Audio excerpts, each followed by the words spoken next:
రాజకీయంగాను ప్రభుత్వ యంత్రాంగంగాను ఎలాంటి నిర్ణయాలు తీసుకోవాలి, ఎదురయ్యేటువంటి సమస్యలు ఏమిటి అనే విషయం మీద ఇవాళ దృష్టి సారిద్దాం. ఇవాళ చర్చలో పాల్గొనడానికి తెలుగుదేశం పార్టీ వరిష్ఠ నాయకులు మాజీ మంత్రి శ్రీ చంద్రశేఖర్, తెలంగాణ రాష్ట్ర సమితి పాలిట్ బ్యూరో సభ్యులు శ్రీ నిరంజన్ రెడ్డి, మాజీ మంత్రి కాంగ్రెస్ పార్టీ వరిష్ఠ నాయకులు శాసనమండలి సభ్యులు శ్రీ పాలడుగు వెంకట్రావు మనతో ఉన్నారు. చర్చ ప్రారంభించే ముందు ఈ ఘడియలో ఉన్నటువంటి వార్తలోని ముఖ్యాంశాలని ఒకసారి చూద్దాం. మొయిలీతో కేవీపీ మంత్రాంగం మొదలైన ఫేజ్ 2 చర్చలు.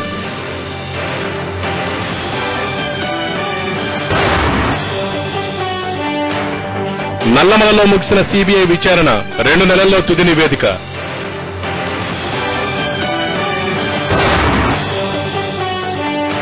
నెల్లూరులో ఎరువుల కర్మాగారానికి గ్రీన్ సిగ్నల్, వారంలో మన్నవరం ప్రాజెక్టుకు పీఎం శంకుస్థాపన.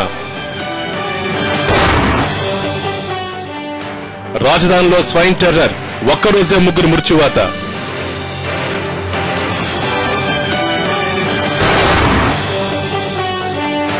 ఎటూ తెలియని పైలట్ల సమ్మె, మేనేజ్మెంట్ తో సాగుతున్న చర్చలు.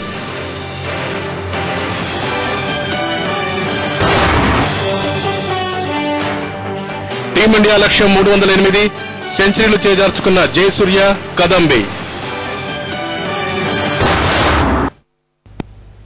పాలడు గారు నెమ్మదిగా రోసయ్య గారు ముఖ్యమంత్రి స్థానంలో సెటిల్ అవుతున్నారు, సమీక్షలు చేస్తున్నారు, నిర్ణయాలు తీసుకుంటున్నారు, ప్రకటనలు చేస్తున్నారు. అంటే కొంతకాలం ఈయనే కొనసాగేటువంటి అవకాశం చాలా మెండుగా కనపడుతుంది. ఇవాళ రాజకీయంగా పరిపాలనా వ్యవహారాలకు సంబంధించినంత వరకు రోసయ్య గారి ముందున్నటువంటి సమస్యలు ఏమిటి, సవాళ్లు ఏమిటి? సార్, రాజశేఖర రెడ్డిగా ఉన్నప్పుడు కూడా ఆర్థిక బరువు అంతా ఆయన మీద ఉండేది. ఎట్లా క్రియేట్ చేయాలి, ఎట్లా డిస్ట్రిబ్యూట్ చేయాలి డిపార్ట్మెంట్స్ వైజ్, ఇదంతా కూడా ఆయన మీదే ఉండేది. పొలిటికల్గా కార్యకర్తలను తృప్తి పెట్టడం, లేకపోతే మంత్రుల్ని ఎమ్మెల్యేలని తృప్తి పెట్టడం అంతా కూడా రాజశేఖర రెడ్డి గారు చూస్తుండేవాడు. ఇప్పుడు ఈ 2 బాధ్యతలను ఈయన నిర్వర్తించాల్సిన అవసరం వచ్చింది. రెండో బాధ్యతని ఆయనకి అలవాట్లేదు. ఆయన మొట్టమొదటి రాజకీయ నాయకుడే రంగంగా దగ్గర నుంచి. అయినా మొన్న ఆయన చెప్పాడు, నాకు ఇట్లాంటివి తెలియదు అని. కాబట్టి ఇక్కడ ఆయన ఇప్పుడు ముందు అడ్మినిస్ట్రేటివ్గా, పరిపాలనాబద్ధంగా ఆర్థిక పరిస్థితుల్ని చక్కబెట్టుకోవడం, ఎక్కడ దెబ్బతినకుండా. ఎందుకంటే 16,000 కోట్ల రూపాయలు డిఫిసిట్ వచ్చాం. ఈ డిఫిసిట్ ఏదైతే ఉందో అది మళ్ళీ ఎక్కడ పెరగకుండా దీన్ని ఎట్లా పూడ్చుకోవడానికి ఈ అవకాశాలన్నిటిని కూడా ప్రధానమంత్రి దగ్గర ఉపయోగించుకుని ఆయన పూడ్చుకుని ఈ లోటు ఏదైతే రాజశేఖర రెడ్డి గారి వల్ల పొలిటికల్గా వచ్చిన లోటు ఏదైతే ఉందో దీన్ని పూరించడానికి ఆయన అడ్మినిస్ట్రేటివ్గా ట్రై చేయడానికి ప్రయత్నం చేస్తాడు. పొలిటికల్గా అనేది ఆయన నా వల్ల కాదనేది ముందే చెప్పాడు. అంటే రాజకీయంగా కార్యకర్తను సంతృప్తి పరచడం, జిల్లాల్లో ఏం జరుగుతుందో అవన్నీ చూడడం ఇది ఒక ఎత్తు అయితే అది అలవాట్లేదని చెప్పారు. కానీ నేను ముఖ్యమంత్రిని అని నలుగురు చేత, మంత్రుల చేత ఒప్పించి ఆయన ఆధిపత్యాన్ని, ఆయన అధికారాన్ని చెల్లుబాటు చేసుకునేటటువంటిది కూడా ఒక సమస్య. సార్, ఆయన అసలు అట్లాంటి ధోరణి లేదు చిన్నప్పటి నుంచి. ఆయన ఎప్పుడు కూడా సెకండ్ లీడర్షిప్ ఉండేవాడు. రంగా గారి వెనకాల ఉండేవాడు, రాజాజీ వెనకాల ఉండేవాడు, లేకపోతే ఇంకా చెన్నారెడ్డి వెనకాల ఉండేవాడు. కాబట్టి ఆయనకి ఫస్ట్గా ఉండాలి, లీడ్ చేయాలి అనే గొడవ లేదు అసలు. మరి ఇవాళ తప్పదు కదా. కానీ ఇవాళ తప్పదు. అంత మాత్రం చేత ఒకేసారి అది సాధ్యం కూడా కాదు. It's an art. ఇప్పుడు పూర్వం కామరాజరావు గారు మద్రాసులో పరిపాలన ఎప్పుడు ఆయన చేయలేదు. చేసినంత బత్సవరం గారు, లేకపోతే వెంకటరమణ గారు, సుబ్రహ్మణ్యం గారు చేశారు. కానీ ఇప్పుడు ఆయన మాత్రం కార్యకర్తలు చూసుకునేవాడు. కానీ బ్రహ్మాండమైన నాయకుడిగా ఆయన చలమయ్యాడు. కానీ ఇప్పుడు రోసయ్య గారి ముందు ఇప్పుడు ఆ బాధ్యత కూడా వచ్చింది. ఆ బాధ్యతలో ఎవరు ఇరుకుని పెట్టరు ఆయన్ని. ఎమ్మెల్యేలు కానివ్వండి, మంత్రులు కానివ్వండి, నువ్వు ఇదివరకుగా ముఖ్యమంత్రిగా ఎప్పుడు కాలేదు, అనుకోలేదు నిన్ను అనే ఒక చులకన భావన మాత్రం ఎవరికి లేదు. మొన్నటి వరకు అటువంటి సంకేతాలు ఉన్నాయని మొత్తం అందరూ కూడా అనుకున్నారు. మంత్రులు సమీక్ష సమావేశాలకు రాకపోవడం, ధిక్కరించినట్టుగా మాట్లాడడం, మేము కొత్త ముఖ్యమంత్రి కోసం చూస్తున్నామని చెప్పడం, చూస్తున్నది ఫ్యాక్టే, అంటే పెద్ద రహస్యాలు ఏం లేవు. కానీ దాన్ని అధిగమించాలి కదా ఆయన అధిగమనం చేసేసుకుంటున్నాడు. ఆయనని ఒక చోట నిలబడి లేడైనా, కాకపోతే గ్రామాలకు వెళ్ళలేకపోవచ్చు, మళ్ళీ హెలికాప్టర్ వేసుకుని వైజాగ్ వెళ్ళకపోవచ్చు, లేకపోతే ఎలక్షన్ వెళ్ళకపోవచ్చు. కానీ ఆయన పనులను సక్రమంగా చేసుకుంటున్నాడు. ఈ సక్రమంగా చేసుకున్న దానిలోనే పొలిటికల్ నిర్ణయం ఏదో ఢిల్లీ చేసుకోవాలి, దానికి ఇట్ టేక్స్ టైం. చంద్రశేఖర్ గారు, మీకు దృశ్యం ఎలా కనపడుతుంది? ఇప్పుడు రాజశేఖర రెడ్డి గారికి ఉన్న ధైర్యము రోషయ్య గారు లేదండి. ఒక మాట అదే. ఆయన ఎంత అంటే ఏదన్నా పని తెలుసుకున్నప్పుడు మొండిగా ఎంత ఎన్ని వేల కోట్లు ఖర్చు అయినా ఆ ప్రోగ్రామ్ అనౌన్స్మెంట్ చేసేవాడు, మొదలు పెట్టేవాడు ఆ ప్రోగ్రామ్.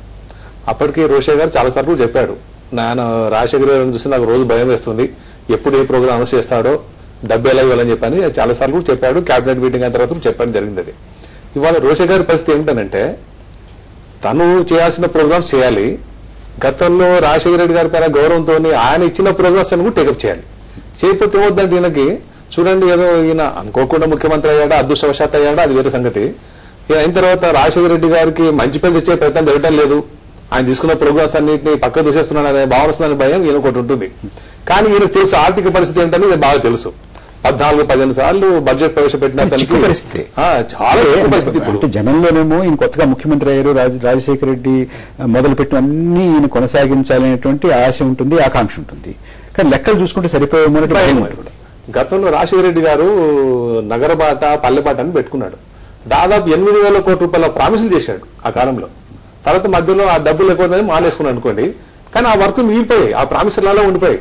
తర్వాత జలయజ్ఞం అవుతుందో, మొదట 46,000 కోట్లతో మొదలుపెట్టిన జలయజ్ఞము 1,40,000 కోట్లకు వెళ్ళిపోయింది. అది దాంట్లో పనులు నాకు దృష్టి కలిగి 24% పనులు ఉంటాయి, ఇంకా 70% పనులు జరగాల. అన్ని 1,00,000 కోట్ల బడ్జెట్ దానికి పెట్టాలి. ఈ సంవత్సరం కనీసం 20-25,000 కోట్లు దానికి అక్కడ జలయజ్ఞకి ఇవ్వాల్సి వస్తుంది అక్కడ. తర్వాత వసూళ్లు వీళ్ళు బడ్జెట్ అంచనా ప్రవేశపెట్టినప్పుడు 1,05,000 కోట్లు 6,000 కోట్లు పెట్టుకున్నారు. వసూళ్లు 50,000 కోట్ల వరకు వస్తుందని చెప్పి కూడా అనుమానం ఉంది. ఇప్పుడు చాలా తగ్గిపోతున్నాయి, రెవెన్యూ వసూలు తగ్గుతున్నాయి. అటువంటి పరిస్థితుల్లో ఏం చేయాలనేది రోషయ్య గారికి చాలా ఇబ్బందికరమైన పరిస్థితి ఇక్కడ. అయితే ఇప్పుడు ఇంకోటి ఏంటంటే, రోషయ్య గారు ముఖ్యమంత్రిగా బాధ్యత చేపట్టిన తర్వాత నా దృష్టిలో అనుకుంటున్నా ఆయన టోటల్ అడ్మినిస్ట్రేటివ్ వరకు మాత్రమే పరిమితం అయ్యి పరిపాలన ఏదైనా చేయాలో దానిపై దృష్టి పెట్టవచ్చు, కానీ పొలిటికల్ గా ఎలాంటి దృష్టి పెట్టడానికి ఆయన చేస్తారని ప్రయత్నించి అనుకోవడం లేదు. ఇప్పుడు శ్రీనివాసు గారు డీసీసీ ప్రెసిడెంట్ గా పీసీసీ ఉన్నాడు కనుక ఆయన పైన బరువుకోబడుతుంది. ఈయన చేయాలి, సక్రమంగా చేయాలనంటే డెఫినెట్ గా ఎక్కడో చోట అంటే రాజకీయ సవాళ్ళను రోషయ్య గారు స్వీకరించరు అని మీ అంచనా? డెఫినెట్ గా. నిరంజన్ గారు, మీకేమనిపిస్తుంది? ఒక ప్రత్యేకమైనటువంటి పరిస్థితులలో ముఖ్యమంత్రి పీఠాన్ని అధిరోహించాల్సినటువంటి స్థితి రోషయ్య గారిది. రాజకీయంగా చూస్తే వారికి ఉన్నటువంటి అపారమైనటువంటి అనుభవం కానీ దక్షత కానీ తీసివేయాల్సినటువంటిది ఎంత మాత్రం కాదని నేను భావిస్తున్నాను. తర్వాత కాంగ్రెస్ ఒక జాతీయ పార్టీ. ఇవాళ రోషయ్య గారు అకస్మాత్తుగా ముఖ్యమంత్రి పీఠంలోకి వెళ్ళినప్పటికీ కూడా పార్టీ పరంగా వ్యవహారాలను నడిపించగలిగినటువంటి దక్షత ఆ పార్టీ హైకమాండ్కి ఉంది. తర్వాత కాంగ్రెస్ పార్టీ కొద్దిమంది వ్యక్తులు ఎక్సెప్షన్ కావచ్చు, కాంగ్రెస్ పార్టీ మొత్తం చరిత్రలో దివంగత ముఖ్యమంత్రి రాజశేఖర రెడ్డి గారు లాంటి వ్యక్తిత్వం ఉన్నవాళ్ళు, తన మాటే చెల్లుబాటు కావాలనేటువంటి స్థితి దాకా వ్యవహారాలను తీసుకుపోగలిగేటువంటి నైజం ఉన్న వాళ్ళు కొద్దిమంది ఉంటారు కాంగ్రెస్ పార్టీలో. ఎక్కువ మటుకు కాంగ్రెస్ హైకమాండ్ నిర్ణయించిన దాన్ని అమలు చేసేటువంటి వాళ్ళు ఉంటారు. కాబట్టి ఇవాళ కాంగ్రెస్ పార్టీ వాళ్ళకు వచ్చినటువంటి ఒక విపత్కర పరిస్థితులలో ఖచ్చితంగా రోషయ్య గారికి సంబంధించినంత వరకు రాజకీయంగా ఏ రకమైన ఇబ్బందులు రాని రీతిలోనే రాష్ట్ర కాంగ్రెస్ వ్యవహారాలను నడిపిస్తుంది ఆ పార్టీ అని మేము భావిస్తున్నాం. ఇకపోతే ముఖ్యమంత్రిగా పాలనాపరమైనటువంటి అనుభవం అపారంగా ఉంది. ఇవాళ ఉన్నటువంటి పరిస్థితులలో దురదృష్టవశాత్తు రాజశేఖర రెడ్డి గారు గతించినారు, కానీ అదృష్టవశాత్తు వారు కొనసాగి ఉంటే వారు కూడా నెరవేర్చలేనటువంటి విధంగా ఆర్థిక రుణభారం వాళ్ళ రాష్ట్రంలో ఉంది.